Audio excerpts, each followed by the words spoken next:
로마서 8장은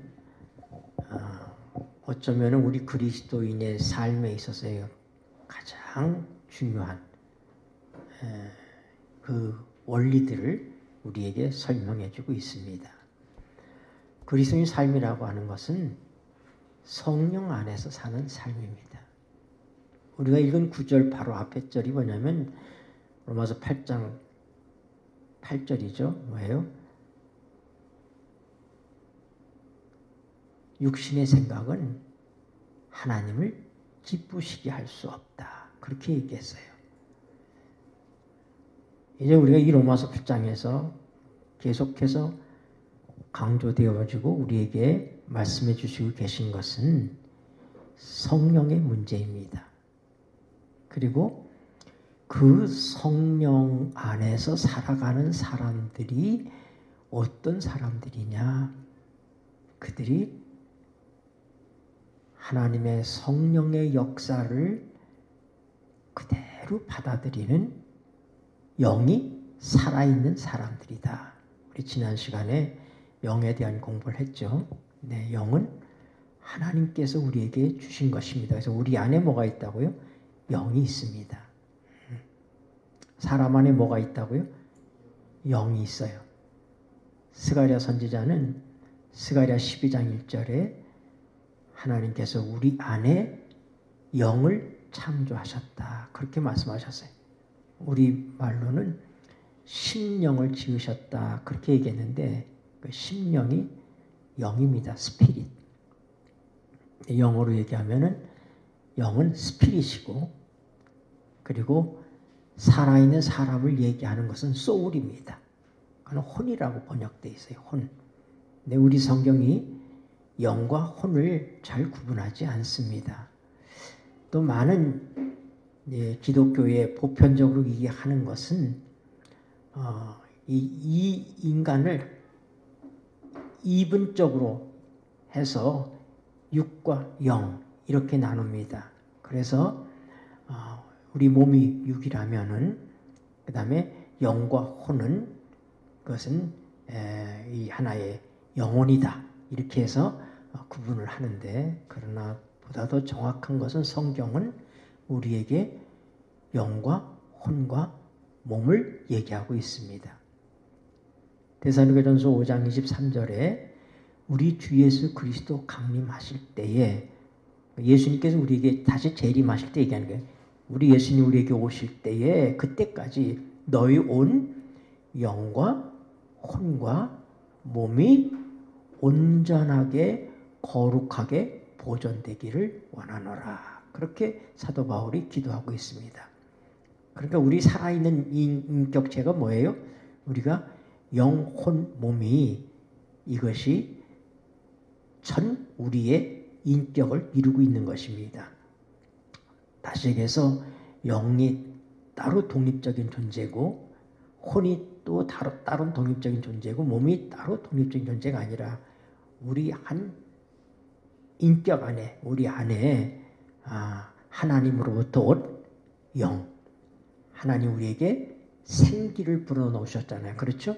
하나님으로부터 온 그 생기 그거를 우리가 영이라고 얘기하는 것입니다. 그래서 그 우리 육체와 이 몸과 하나님의 영이 만나니까 결합되니까 뭐가 생겼어요? 산 사람이 생겨났어요. 그걸 우리가 혼이라고 그래. 흙으로 사람을 지으시고 생기를 그 코에 불어넣으시니 생령이 됐다. 그런데 생령이 아니라 생혼이 되었다. 영어로 living soul입니다. living spirit이 아니라 living soul이에요. 지난 시간에 얘기한 것처럼 인간은 이 육을 가지고 있는 다시 얘기해서 공간과 시간의 지배를 받는 그런 존재로 하나님께서 우리를 창조하셨습니다. 우리가 이제 예수님께서 재림해서 우리가 하늘에 갈 때 우리 몸이 호련히 변화될 것이라고 그랬습니다. 그리고 고린도전서 15장에 보면 우리가 흙에 속한 자의 형상을 입은 것 같이 흙에 속한 자는 누구예요? 아담이죠. 그렇죠. 하나님께서 아담을 흙으로 창조하시니까 흙에 속한 자의 형상을 입은 것 같이 우리가 이제 하늘에 속한 자의 형상을 입으리라. 그렇게 얘기했어요. 그러니까 우리가 예수님 재림할 때, 우리가 부활할 때는 우리가 어떤 상태로 부활하게 된다고요? 예수님과 똑같은 상태로. 그래서 아담이 경험하지 못했던 것들을 우리가 그날에 경험하게 됩니다. 그래서 우리가 지금 믿음이 없이는, 히브리서 11장 6절에 믿음이 없이는 하나님을 기쁘시게 할 수 없다 그랬습니다. 그런데 육신으로서는 하나님을 기쁘시게 할 수 없다. 그러니까 육신이라고 하는 것은 믿음과는 다른 것이구나. 그래서 우리가 육으로 사는 사람, 너희가 육체대로 살면 반드시 죽을 것이로되, 그렇게 말씀하셨잖아요. 그렇죠? 오늘 우리가 읽은 말씀 가운데 그 얘기 뭐냐면 믿음으로 살지 아니하면 반드시 죽을 것이로되, 이 말과 같은 얘기예요. 왜요? 육신으로서는 하나님을 기쁘시게 할 수가 없습니다. 근데 하나님을 기쁘시게 하는 건 뭐라고요? 믿음이에요. 네. 믿음으로 말미암지 않고는, 믿음으로 하나하고는 하나님을 기쁘시게 할 것이 없습니다. 우리 자녀들이 정말로 부모들을 신뢰하고 믿고 따를 때 기쁨이 있잖아요. 그렇죠? 네. 그래서 우리가 말 잘 듣는 아이들 보면은 뭐라고 얘기해요? 그놈 참 신통방통하다. 그렇게 얘기하잖아요. 그렇죠? 네. 신통방통하다. 그렇게 얘기하는데, 다시 얘기해서 여러분, 믿음이라고 하는 것은 우리가 하나님을 믿을 때 하나님께서 우리를 신통방통하게 보시는 것입니다. 우리가 하나님께 무엇을 해드려서 기쁘게 하는 것이 아니라 하나님께서 우리에게 해주신 것들을 받아들이는 것, 그게 믿음이에요. 믿음이라고 하는 것은 하나님의 주신 선물을 받을 수 있는 영적인 손이다 그랬어요. 우리가 선물은 뭘로 받아요? 손으로 받잖아요. 그렇죠? 하나님이 주신 것을 받는 손이 뭐라고요? 그 영적인 손이 믿음이라 이 말입니다. 그래서 오직 나의 의인은 믿음으로 말미암아 살리라. 그렇게 얘기했잖아요.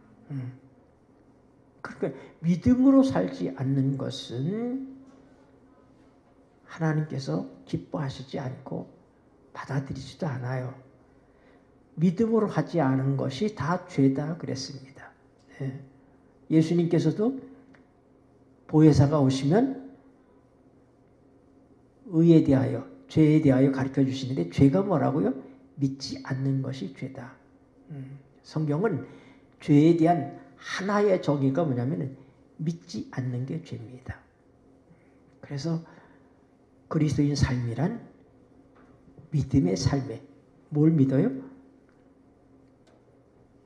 예수님께서 내 말을 믿고, 요한복음 5장 24절에 내 말을 믿고 나 보내신 이를 믿는 자는 영생을 얻었고, 그렇게 말씀했어요. 그건 뭐예요? 예수님과 예수를 보내신 하나님을 믿는 것이, 그게 믿음이에요.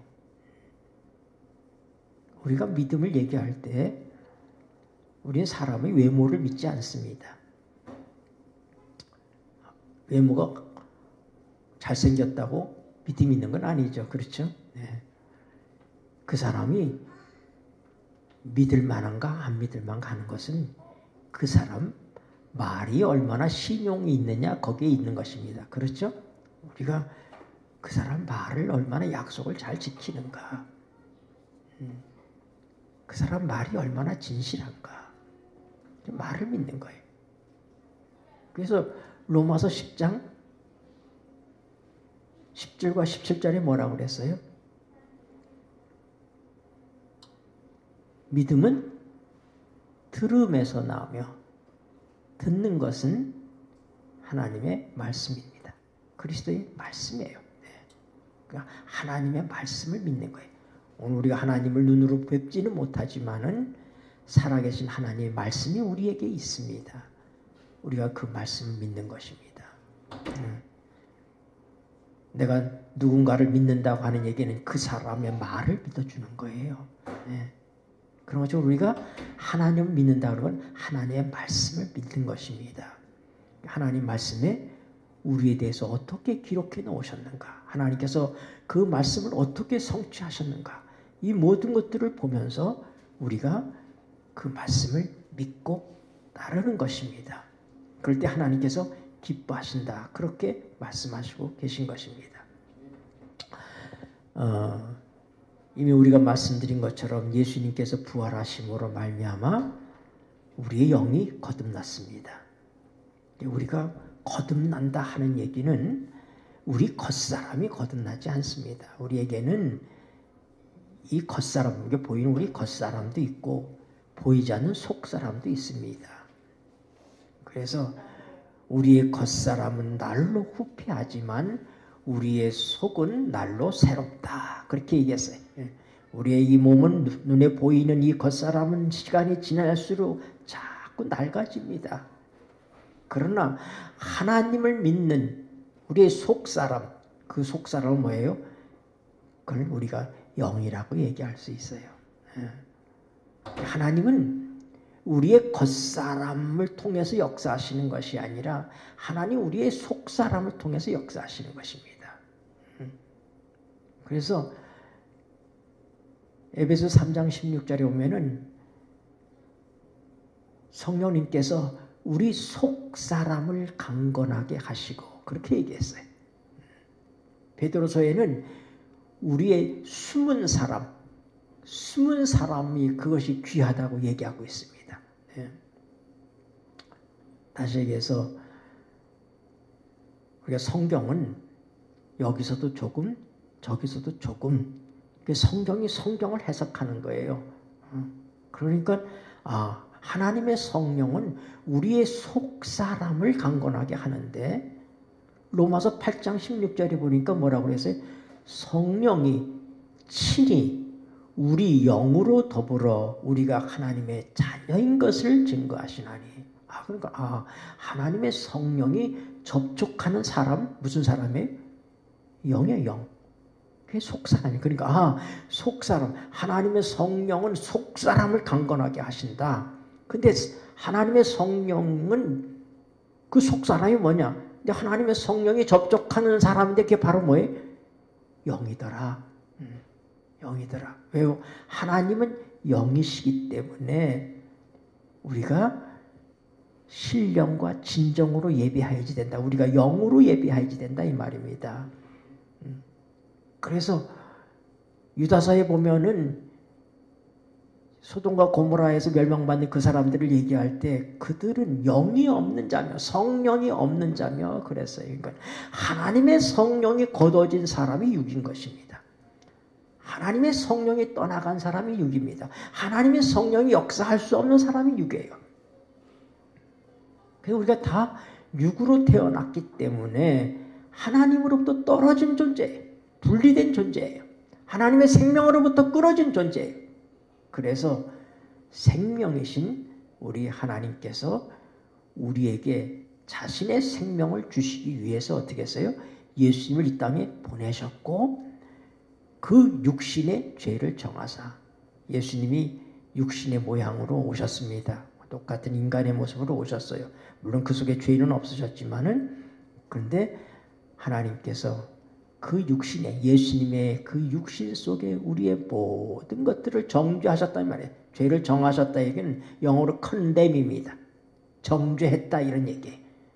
우리가 정죄받을 모든 것들, 우리의 육에 속한 것, 하나님을 거스린 것, 이 모든 것들이 주님께서 십자가에 죽으실 때 우리가 죽음으로, 우리의 본래의 육으로서는 하나님의 율법의 요구를 이룰 수가 없지만은, 그러나 하나님께서 하시나니 어떻게 해요?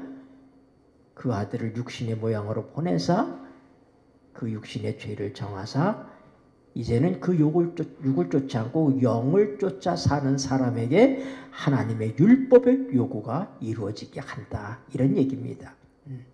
그래서 이제 우리는 예수님께서 부활하실 때, 지난 시간을 제가 복습하고 있는 거예요. 지난 시간에 베드로전서 3장 18절에 예수님은 육체로는 죽임을 당하시고 영으로는 살리심을 받으셨으니, 예수님이 육체로 죽으실 때 우리의 모든 육체가 그분과 함께 십자가에 못 박힌 것입니다.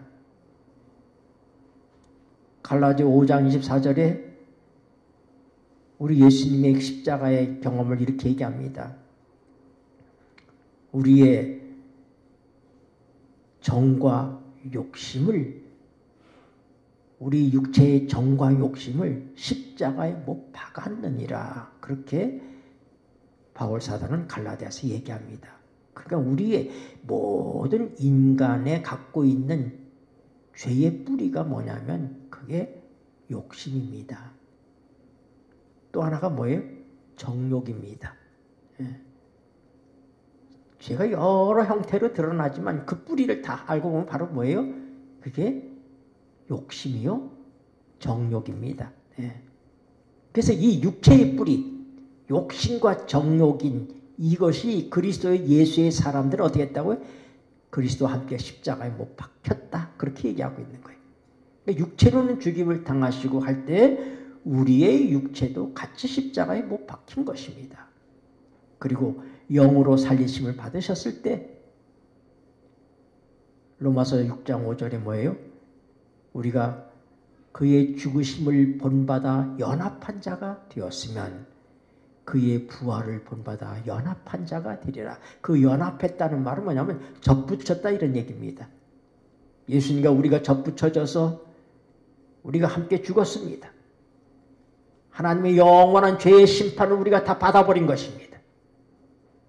그리고 새 사람으로, 영의 사람으로 우리 예수님께서 성결의 영으로 부활하심으로 말미암아 하나님의 아들로 인정되었다. 로마서 1장 4절에 그렇게 기록되어 있어요. 그럼 우리도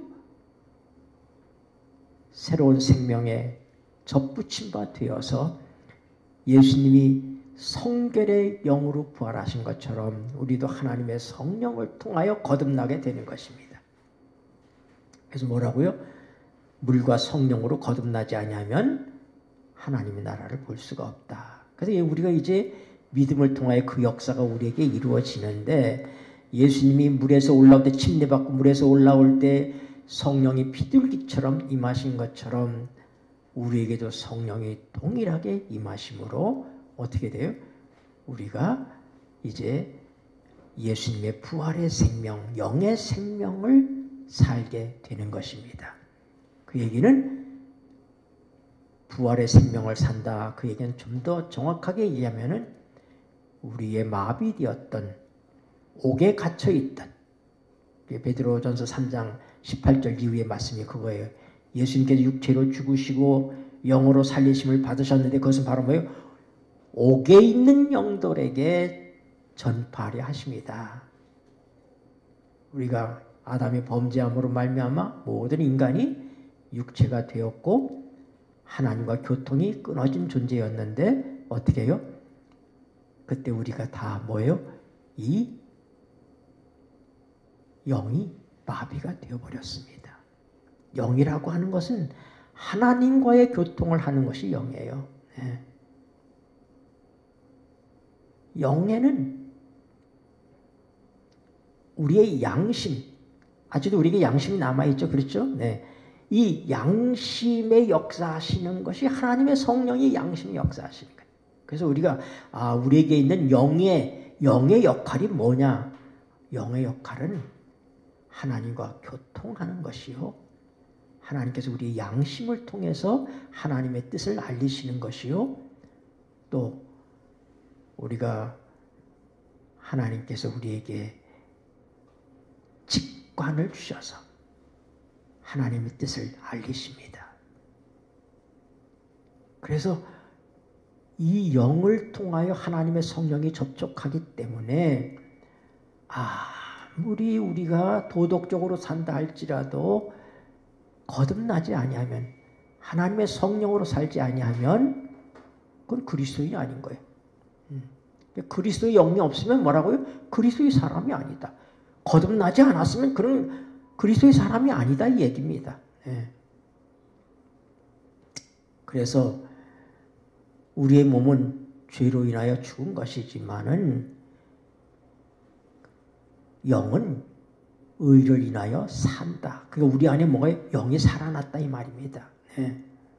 그런데 예수님을 죽은 자 가운데서 살리신 바로 그 영이, 그 성령께서 그 영이 우리도 이 죽을 몸도 살려내실 것이다. 지금은 우리 안에 영이, 왜냐하면 하나님께서 우리를 의롭다 하셨기 때문에 우리가 의롭게 됐다는 걸 뭐예요? 하나님께서 하시는 이 모든 역사를 받아들일 수 있다고 하는 얘기는, 그걸 믿을 수 있다고 하는 것은 우리 영이 살아났다 이 말입니다. 하나님의 성령이 우리의 영을 타치하기 때문에 우리가 믿는 것입니다. 그래서 우리 영은 살았어요. 그러나 우리는 이 몸은 죽어갑니다. 그러나 마지막 때에 이 죽을 몸도 바로 그 영이 살리신다. 네. 여러분, 영생은 미래에 시작되는 것이 아니라 믿는 즉시 시작됩니다. 그래서 내 말을 듣고 나 보내신 이를 믿는 자는 영생을 얻었고, 얻을 것이가 아니라 이미 얻었다고 얘기하는 거예요. 우리 모두는 다 이미 뭐예요? 하나님이 주신 생명을 가지고 있는 거예요. 영생을 가지고 있는 거예요. 그게 어디 있어요? 우리 영 안에 하나님의 생명이 있는 것입니다. 그런데 이 몸이 감당을 못하기 때문에 이 몸이 땅속에 들어가고 하나님께서 그 영생을 감당할 새 몸을 우리에게 주시는 것입니다. 네. 그래서 우리가 잠시 동안 어떻게 해요? 잠자는 휴식을 갖게 되는 거예요. 그래서 여기 지난 시간에는 제가 그리스도의 영이 없으면 그리스도의 사람이 아니다. 그리스도의 사람이라고 하는 말씀으로 함께 은혜를 받았는데, 오늘은 하나님의 아들이라는 말씀으로 은혜를 받고자 합니다. 14절, 무릇 하나님의 영으로 인도함을 받는 그들은 곧 하나님의 아들이라. 누가 하나님의 아들이라고요? 네, 제가 지난 시간에도 얘기했지만은 성령에 대한 명칭이 여러 가지예요. 성령이 그리스도와 관련해서 얘기할 때는 그리스도의 영, 예수의 영 이렇게 얘기해요. 하나님과 관련돼서 성령을 얘기할 때는 하나님의 영, 네, 성령. 요한계시록에는 7 영, 동일한 또 다른 보혜사, 다 같은 이름이에요. 네. 성령의 제3위이신 이 하나님,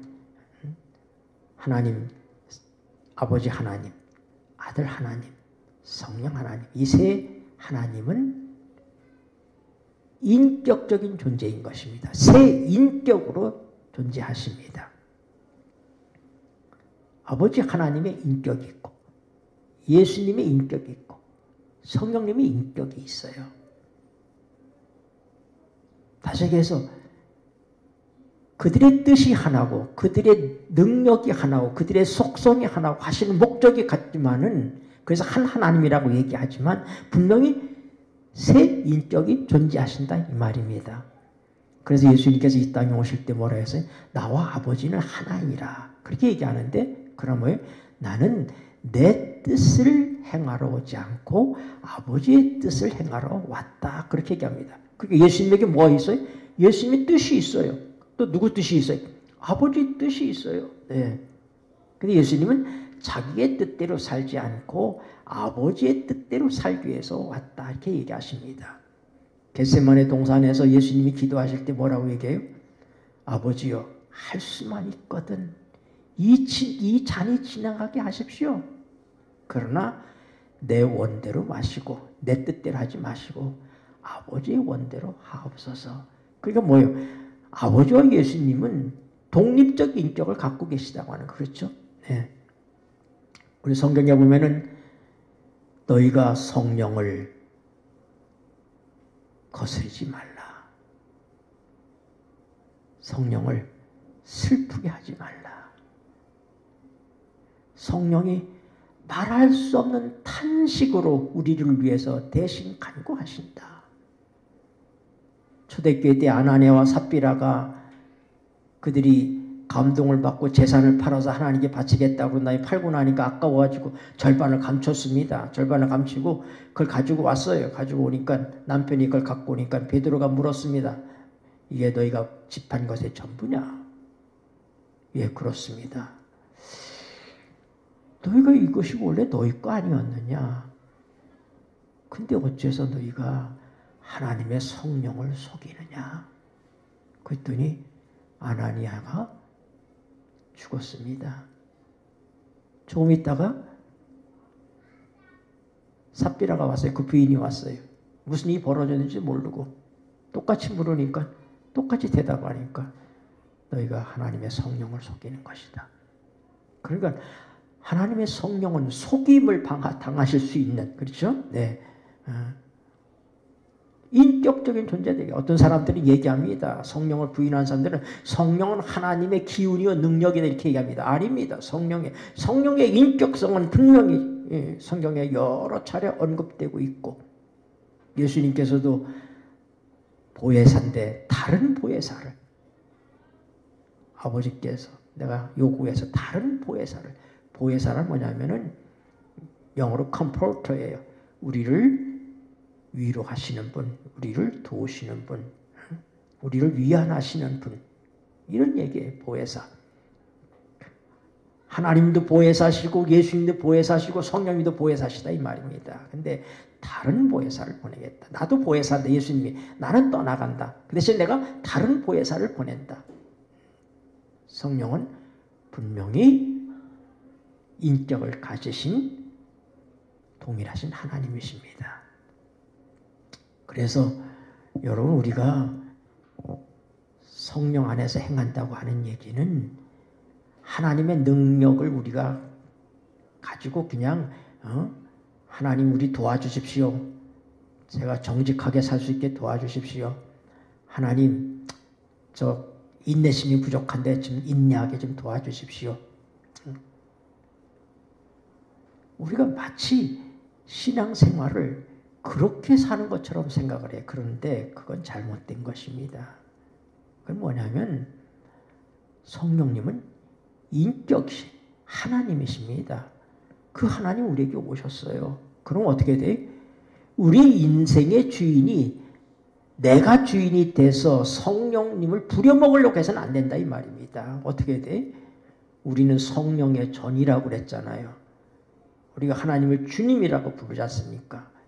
그 우리는 인생의 주인의 자리를 성령님에게 내드려야지 되는 거예요.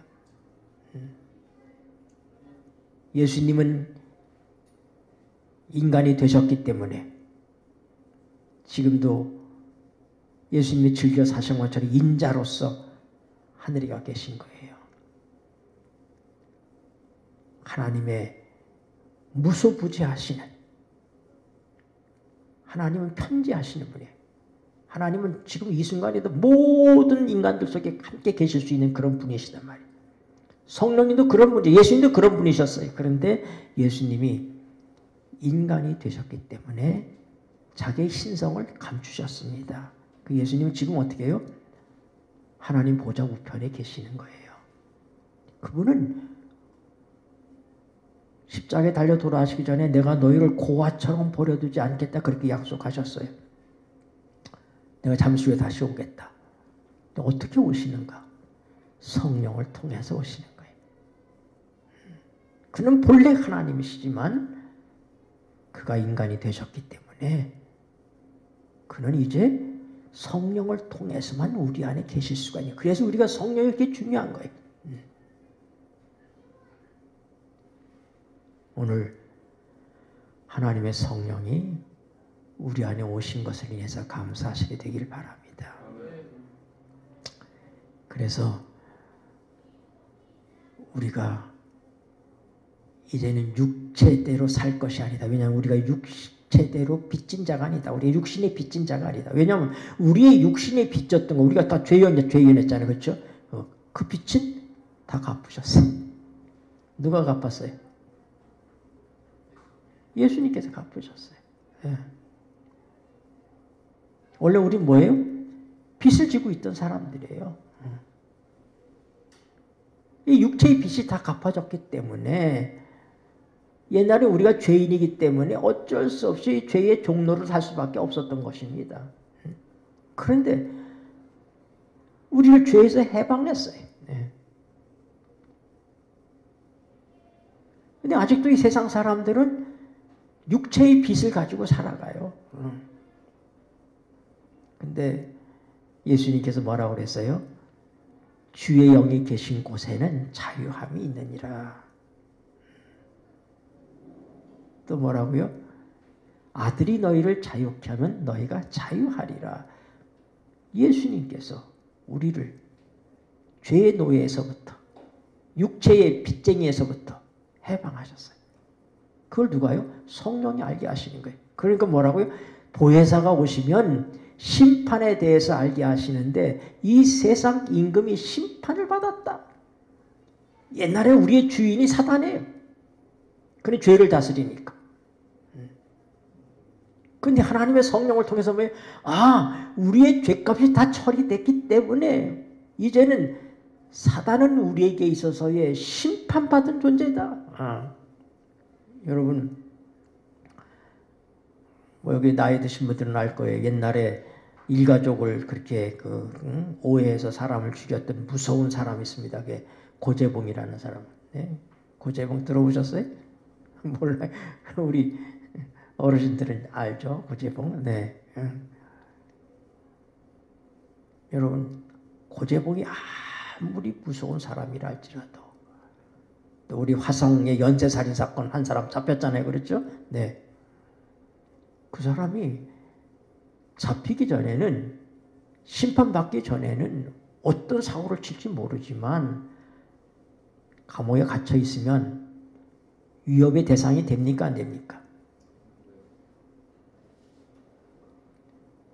많은 사형수들이, 우리 한국에 요새는 사형을 집행을 안 해서 사형수들이 계속 살고 있어요. 그렇죠? 그들은 뭐예요?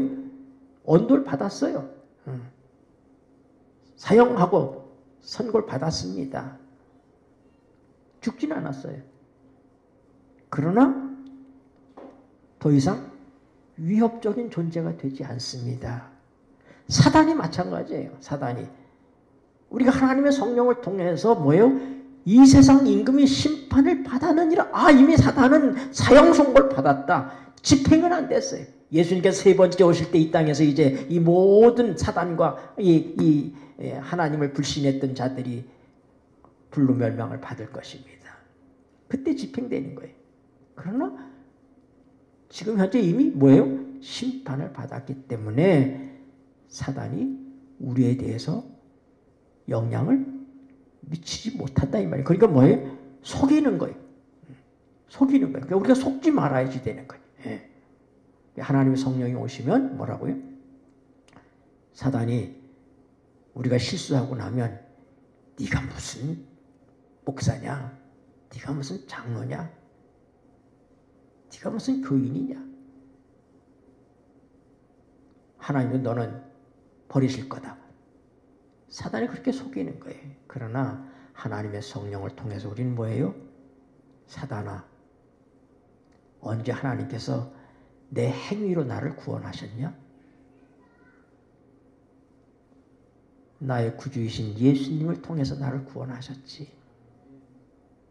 그래서 히브리서 11장에 믿음에 대해서, 좀 믿음의 노동들에 대해서 쭉 얘기한다면 12장 1절에 보면은 우리의 무거운 짐과 얽매기 쉬운 죄를 벗어버리기 위해서 믿음의 주여 우리를 온전케 하시니 예수 그리스도를 바라보자 그랬습니다.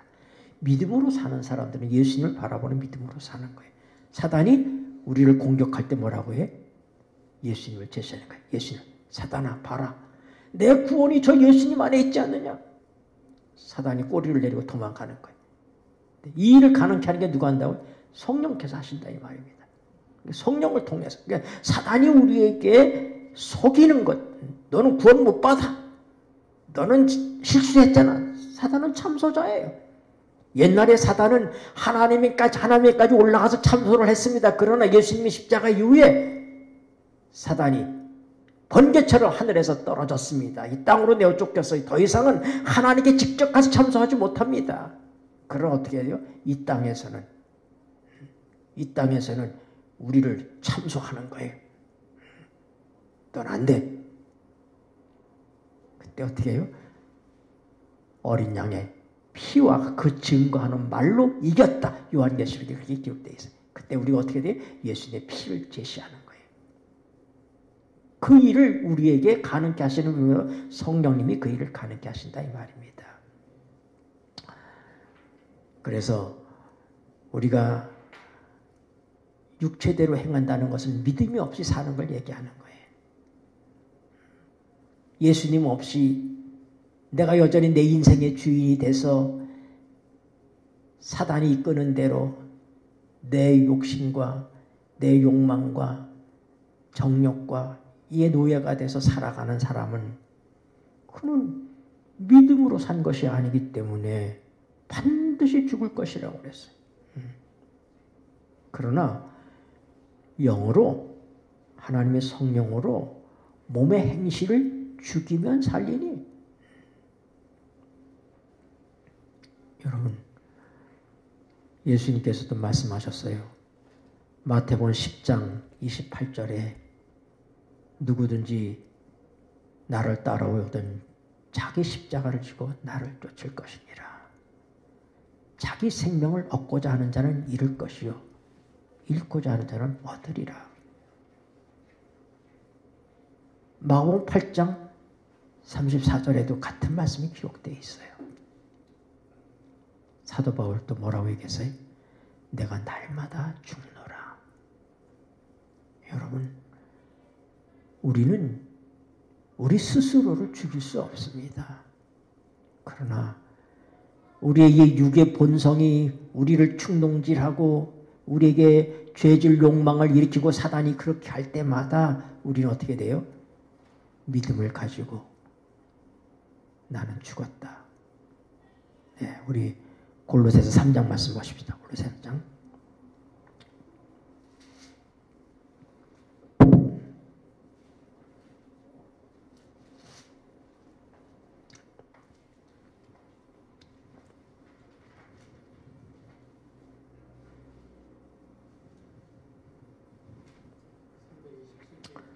네, 326조 골로새서 3장 1절부터 보겠습니다. 그러므로 시작. 그러므로 너희가 그리스도와 함께 다시 살리심을 받았으면 위의 것을 찾으라.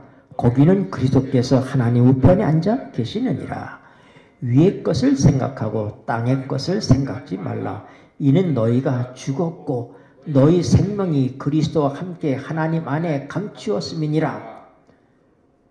4절. 우리 생명이신 그리스도께서 나타나실 그때에 너희도 그와 함께 영광 중에 나타나리라. 그러므로 땅에 있는 지체를 죽이라. 곧 음란과 부정과 사욕과 악한 정욕과 탐심이니 탐심은 우상 숭배니라.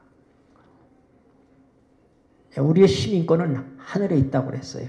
그래서 이제 우리는 하나님의 자녀이기 때문에 땅의 것을 바라보지 말고 위의 것을 찾으라 이 말입니다.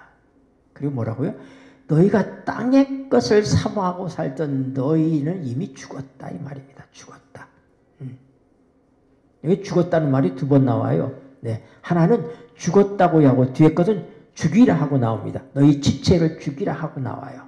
여러분, 우리가 우리 자신을 죽음에 넘겨줄 수 있는 근거는 뭐냐면 주님의 십자가입니다. 내가 나 자신을 죽이는 것이 아니라 내가 나 자신을 포기하는 것. 사도 바울이 내가 날마다 죽는다 하는 그 죽음은 뭐냐면 십자가의 죽음을 믿음으로 받아들이는 거예요. 내가 죄가 나를 엄습하고 내 마음에 분노가 일어나고 미운 생각이 나고 이럴 때 너희가 죽었고 주님, 내 속에 일어난 이 모든 것들, 이 육에 속한 것은 주님의 십자가에 이미 죽었다고 말씀하셨으니 제가 믿습니다. 그 믿음을 통해서 어떻게 돼? 우리도 죽음에 우리 자신을 내어주게 되는데 이 일을 가능케 하신 분이 뭐라고요? 성령님이시다 이 말입니다. 네. 그래서 성령의 교통하심, 하나님의 사랑과 하나님은 사랑의 원천이십니다. 그런데 예수 그리스도의 은혜, 하나님의 사랑이 우리에게 올 수 있도록, 죄인인 우리에게 올 수 있도록 예수님께서 매개체가 되셔서 십자가를 통해서 이 모든 걸 해결하셨기 때문에 하나님의 사랑이 막힘없이 우리에게 올 수 있는 근거를 마련했습니다. 그게 그리스도의 은혜인 것입니다. 그런데 성령의 교통하심이란 바로 뭐냐면 한강물에 물이 아무리 흘러가도 우리 집에 수돗물이 안 나와요. 왜요? 파이프가 연결 안 되면, 바로 그 한강물을 우리 집의 수도꼭지까지 오게 하는 그 파이프가 성령이시다 이 말입니다. 성령의 교통하심이 하나님의 사랑에 의해서, 하나님 우리를 사랑하시는 사랑을 갖고 있고 그 사랑의 원천이신데 예수 그리스도의 은혜로 그 사랑이 막힘없이 우리에게 올 수 있는 근거를 마련했다 이 말입니다. 근데 그걸 진짜 우리에게 갖다 주는 역할은 누가 한다? 성령께서 하신다 이 말입니다. 그리고 우리가 성령 없이 살 수가 없는 거예요. 성령 없이 이 세상에서 승리할 수가 없어요. 그리고 뭐라고요? 성령을 쫓아 행하라 이런 얘기예요. 그래서 여기 보니까 하나님의 영의 인도를 받는 사람이 하나님의 아들이다. 성령으로 사는 사람이, 성령이 그 안에 있는 사람이 하나님의 아들인 것입니다. 왜요? 예수님이 성령으로 잉태하시고 성령으로 부활하신 것처럼 우리도 성령으로 거듭났기 때문에 하나님의 아들인 거예요. 하나님의 아들이라고 하는 의미가 어떤 것인지 다음 시간에 좀 더 자세히 공부하겠습니다. 여러분, 그냥 말로만 하나님이 아들이 아니라 하나님의 아들이 어떤 분이냐? 예수님과 우리가 동일한 아들인 것입니다. 그래서 하나님께서는 미리 아신 자들로 그 아들의 형상을 본받게 하기 위해서 어떻게 해요? 예수님을 많은 형제 중에서 맏아들이 되게 하셨다고 그랬어요. 예수님이 하나님에게 있어서 원래 뭐예요? 요한복음 1장 14절에 보니까 말씀이 육신이 되어 우리 가운데 거하심에, 말씀이 우리 인간이 되셔서 인간 가운데 장막을 치심에 우리가 그 영광을 보니 아버지의 독생자의 영광이라고 했어요. 예수님은 아버지의 독자입니다. 그런데 예수님 뭐가 됐어요? 맏아들이 되셨어요. 그 얘기는 뭐예요? 하나님이 예수님 말고 다른 많은 아들들이, 그렇잖아요. 아들이 하나이면 뭐예요? 독자예요. 그러나 동생이 생기면 그 첫 번째 아들은 무슨 아들이 되는 거예요? 장자, 맏아들이 되는 거예요. 예수님은 맏아들입니다. 히브리서 2장 10절에 뭐냐면 만물이 인하고 만물이 말미암은 자에게 있어서는 많은 아들을 이끌어, 하나님께 많은 아들이 생기고 많은 아들을 이끌어 하나님의 영광에 들어가게 하는 그 일을 위해서 우리 주님을 고난받게 하심이 합당하다. 하나님 편에서 볼 때는 하나의 아들보다는 영광스러운 많은 아들을 갖는 것이 하나님의 영광이다 이 말입니다. 그런 의미에 있어서 하나님은 예수님을 십자가에 내주신 것이 손해보신 것이 아니다 이 말입니다. 여러분, 구원은 우리의 계획과 우리의 요구에서 이루어진 것이 아닙니다. 우리가 우리의 선택으로 세상에 태어나지 않은 것이 아닌 것처럼 하나님께서 사랑이시기 때문에 인간을 태어나게 하셨고, 다시 얘기해서 아이가 부모를 필요로 한 게 아니라 부모가 아이가 필요해서 낳는 것이죠. 그렇죠? 네. 하나님께서는 하나님 자신이 우리가 필요해서 우리를 땅에 태어나게 하셨다 이 말입니다. 우리를 창조하셨어요. 그러니까 여러분, 양을 잃어버렸어요. 누구의 손해입니까? 양의 손해입니까? 양의 주인의 손해입니까? 주인이 손해져요. 그러니까 양을 99마리 양은 다 우리 안에 있는데 하나 잃어버린 양을 위해서 목자가 밤새껏 찾아서 그걸 찾으니까 어떻게 하고 왔다고요? 그 양을 어깨에 메고 돌아왔다 이 말이야. 그래서 어떻게 해서 잔치를 벌리잖아요. 그렇죠? 양을 잃어버렸다. 누구의 손해야? 목자의 손해예요. 탕자에 비해서 아들을 잃어버렸다. 누가 슬퍼합니까? 탕자는 슬퍼하지도 않아요. 아버지 돈 갖고 허랑방탕하고 사는데 아버지는 이놈이 제대로 먹고나 있을까 뭐 할까 맨날 아들이 오는 쪽을 향해 바라보고 계신 거예요. 아들을 잃어버렸을 때 누가 슬퍼하는 것입니까? 아버지가 슬퍼하는 거예요. 누가 손해본 거예요? 아버지가 손해본 거예요. 하나님이 손해보신 거예요. 그러니까 하나님께서는 어떻게 돼? 잃어버린 많은 아들을 이끌어서 영광에 들어가게 하기 위해서 우리 주님을 고난에 내주신 것은 합당한 일이다. 그 11절에 뭐라고 하냐? 2장 11절에 이브리서 2장 11절에 거룩하게 하시는 자와 예수님이시죠. 거룩하게 함을 입은 자 우리예요. 다 하나에서 난지라 형제라 부르심을 부끄러워하지 아니하시고. 나는 히브리서를 읽으면서 아들의 의미를 새롭게 깨달았어요. 히브리서 1장에 바울사도는 이렇게 얘기합니다. 언제 천사를 이끌어 내가 너를 낳았다. 천사는 아들이 아니에요. 천사는 구원받을 우리들을 위해서 하나님께서 섬기라고 보내신 하나님의 부리는 영입니다. 우리가 잠시보다 천사보다 못한 상태로 창조됐습니다. 그럼 여러분, 우리가 천사는 하나님의 아들이 아닐지라도 우리는 하나님의 아들이에요. 하나님의 아들이다. 하나님의 영이 함께하는 사람, 하나님의 영이 있는 사람은 하나님의 아들이다. 이 아들이라는 말을 가볍게 생각하지 않게 되길 바랍니다. 예수님께서는 하나님을 아버지라고 얘기했다고 자기 아들이라고 했더니 돌을 들어서 예수님을 쳐 죽이려고 그랬어요. 왜요? 신성모독이다. 네가 사람인데 하나님의 아들이라고 그러니까. 하나님의 아들이라는 무슨 얘기예요? 하나님이라는 얘기예요. 예수님이 하나님의 아들이죠. 누구예요? 하나님이시잖아요. 사람의 아들은 사람이잖아요. 원숭이 아들은 원숭이잖아요. 하나님 아들은 여러분 상상이 돼요? 그냥 아들이라고 하는 게 아니라 진짜 하나님께서 아들. 그렇기 때문에 어떻게 돼? 우리 원단이 바뀐다고 예수님과 똑같은 원단으로 바뀐다고. 예수님과 같은 신령한 몸으로. 처음 창조에 속하지 않았던 흙에서 만들어진 존재가 아니라 하늘에서 오신 예수님의 그 형상을 우리가 입는 거예요. 그렇기 때문에 우리가 조금 아까 봤던 골로새서 3장 보세요.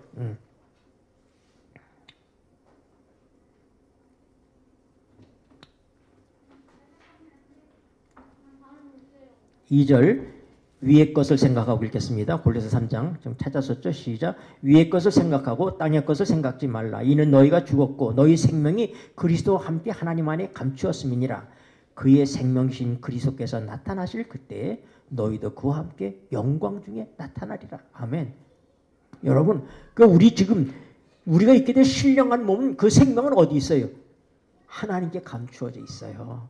그래서 주님께서 오실 때 어떻게 해요? 그거를 우리에게 입혀주신단 말입니다. 그때. 여기 나갔던 전기가 한전에 가 있을 거 아닙니까? 한전이 전기는 원래 있잖아요. 그 전기를. 그래서 한전에서 다 전기를 보내줘야 되잖아요. 스위치가 넣어가지고. 그렇죠? 그런 것처럼 우리 생명이 하나님께 감추어져 있어요. 근데 그분이 나타나실 때에 그 생명을 가지고 오셔서 우리에게 덧입혀 주시는 것입니다. 왜 성경이 이걸 사람들이 얘기할 때 이거 봐라, 우리가 사람이 죽은 다음에 천당 가고 지옥 가니까 천당에 있는 걸 사람이 되거든. 이 얘기가 아니에요. 전혀 그런 얘기가 아니에요.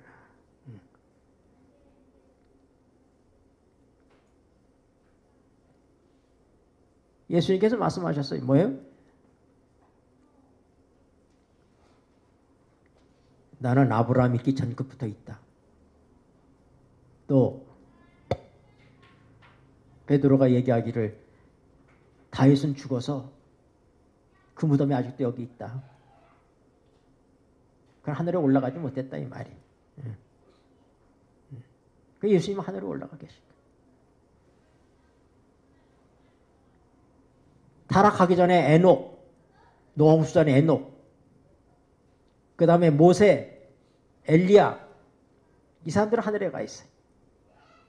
그 예수님께서 부활하실 때 무덤들이 열리고 많은 성도들이 일어났습니다. 그리고 예수님이 승천할 때 그들이 같이 하늘 올라갔어요. 그게 나는 성경에 볼 때 24장로라고 생각돼. 하나님의 보좌에 지금 24장로들이 앉아있어요. 그 사람들은 하늘에 가 있어요. 그 외 사람들은 없어요. 다 무덤에서 자고 있는 거예요. 다. 타락하기 전에 세상에서의 죽음을 맛보지 않고 올라간 에녹, 그 다음에 부활을 상징하는 모세, 살아서 승천한 엘리야, 대표적인 인물들이 가 있는 거예요. 그 예수님의 승리의 전리품으로 하나님께 충성했던 이 땅의 특별한 존재들이 예수님이 부활하실 때 부활하고 승천할 때 같이 하늘에 승천했습니다. 그들이 어디 있느냐?